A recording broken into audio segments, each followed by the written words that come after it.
Ang pag-usapan po natin ay paano po ba mag-troubleshoot ng inyo pong GCash. Ito pong GCash natin. So, ganito po. First po, ang kailangan nyong gawin ay i-off yung phone ninyo ng 20 seconds. Yun po, i-off nyo po ng 20 seconds, then tsaka nyo po i-off. After po nun, ang next na gagawin nyo ay i-restart po yung phone ninyo. Yung pagre-restart po ng phone at saka yung on and off, magkaiba po yun. Yung restart po, binuboost po nito yung makina ng inyo pong phone, or pinapabilis or pinalalakas yung makina ng inyo pong cellphone. So, ang next po na gagawin ninyo, ayan po, pupunta po kayo dun sa pwede kayong pumunta sa setting. Ayan po, pwede kayong pumunta dito sa setting or pwede kayong dumiretso dito sa app. Nakikita nyo po ba yung app na yan? Ayan po, pwede nyo pong i-long press yan, diinan nyo po ng matagal. Then makikita nyo po dyan yung app info. Ayan po, pwede nyo pong i-click yung app info. Ayan. Ayan, makikita nyo po yung app info. Pero pag wala po yung app info sa inyo pong cellphone, pwedeng ganito po ang gawin ninyo.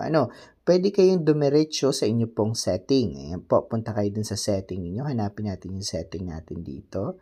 Ito po yung setting natin. Hanapin nyo po dito yung application. Ayan po yung mga application. Hanapin nyo po dito. Ayan po yung apps na nakasulat. Ayan po, So, ayan po, i-click nyo yan. Then, pagka-click nyo, App Management po. Makikita nyo sa taas? App Management. So, click nyo po yun, hanapin nyo po yung inyo pong GCash.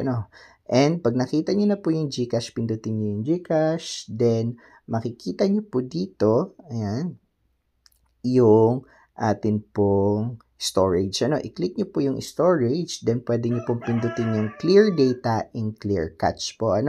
Cache. Ayan po, yung palang ito pong pag-clear data and clear cache, dapat po, tandaan niyo po yung password or PIN ng inyo pong GCash account. Kasi maki-clear po yung yung kanya pong mga information doon sa inyo pong GCash or malalag out po siya. Kaya dapat tandaan niyo po yun.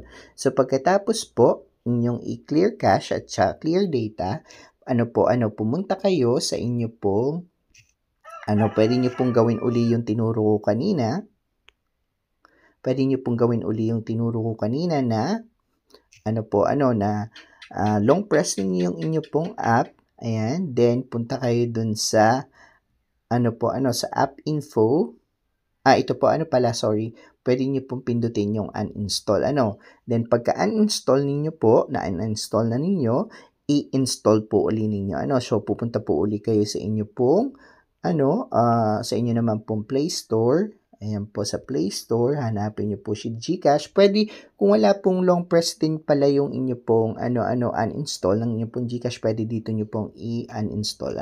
So, hanapin nyo dito yung GCash ninyo and ayan po, may uninstall po dyan. Ayan po makikita ninyo, pwede nyo i-uninstall po dito yung inyo pong GCash at pwede nyo rin pong i-install dito.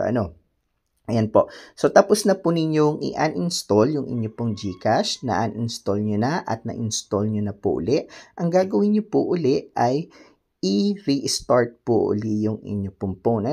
I-restart nyo po uli yung inyong phone. Then, i-open nyo na po yung inyo pong GCash at mag-login po kayo. Ganun po ang pag-troubleshoot ng inyo pong GCash account. Maraming salamat po.